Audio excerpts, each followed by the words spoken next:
If Excel is adding extra columns when you import a CSV, the file is almost never mysteriously broken. It's usually being read differently than it was written. One stray comma, one quote in the wrong place, or one hidden line break can shift everything to the right. Then names split, addresses spill, and your data stops lining up. The good news is you can fix this reliably once you know what Excel expects. A CSV is just text with a few strict rules.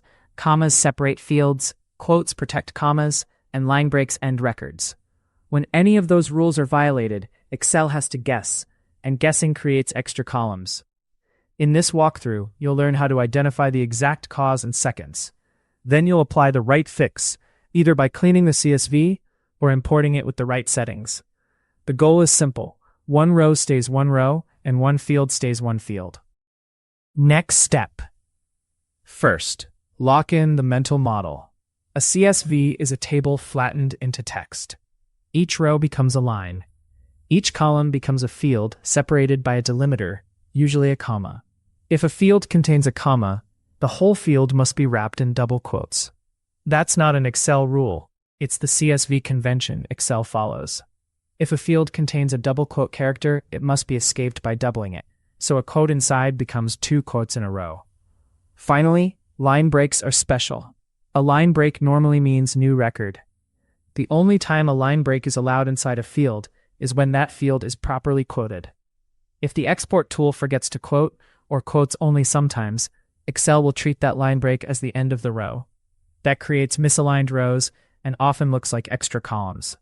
Once you think in these three tokens, comma, quote, line break, you can predict exactly how Excel will parse the file. Next step. Now, let's diagnose the most common symptom: extra columns appearing only on some rows. That almost always means the delimiter count changes. In a clean CSV, every row has the same number of delimiters, because every row has the same number of columns. When one row has an extra comma that isn't protected by quotes, Excel interprets it as a new column. The shift continues for the rest of that row. So the fastest test is to find the first bad row. Instead of staring at Excel, open the CSV in a plain text editor.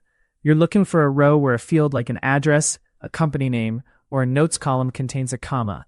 If it's not wrapped in quotes, that comma will split the field. This is why Acme Inc. is a classic breaker.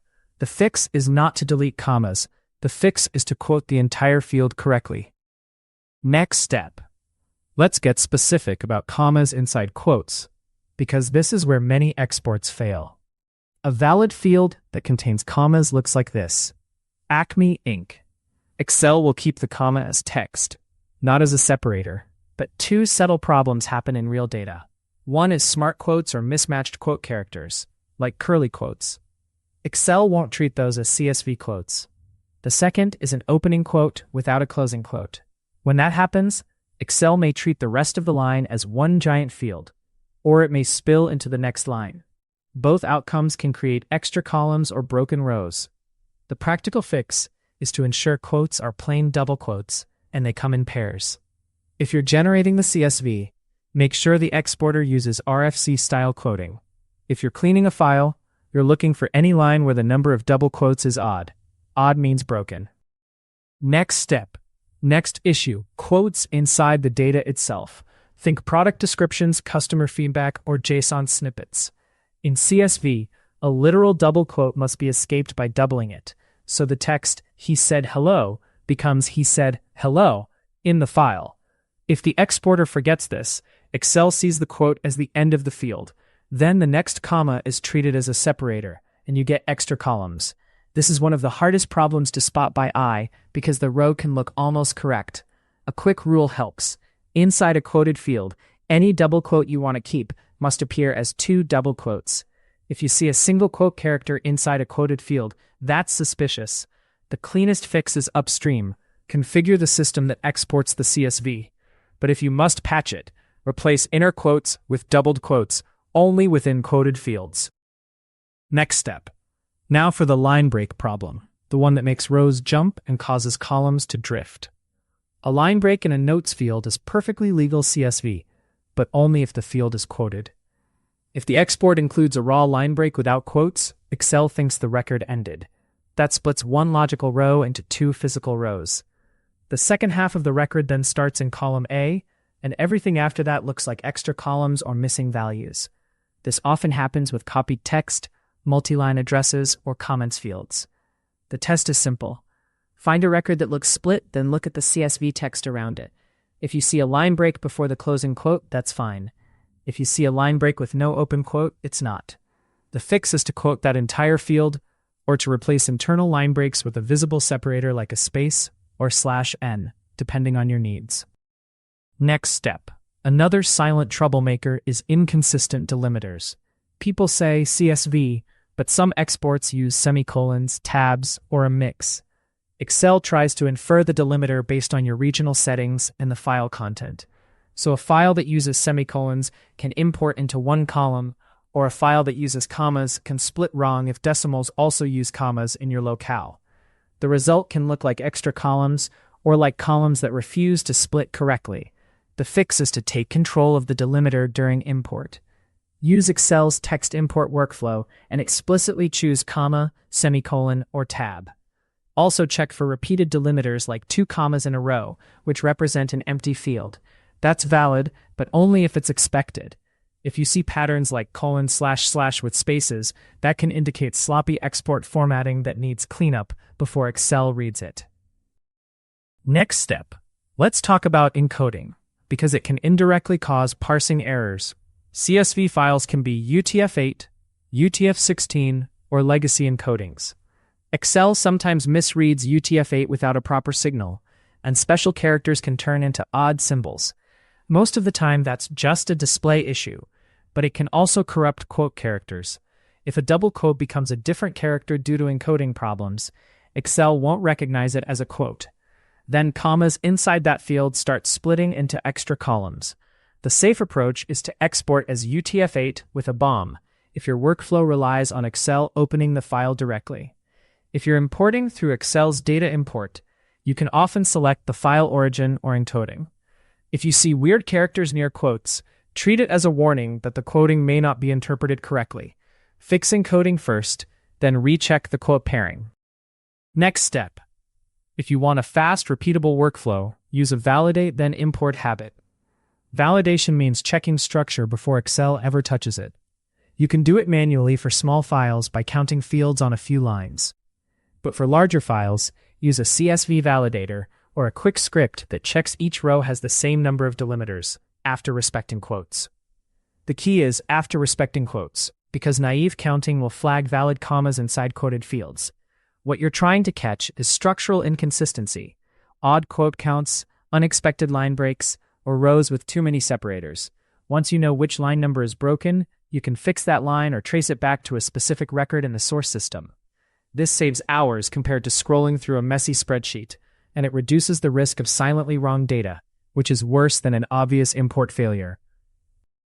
Next step.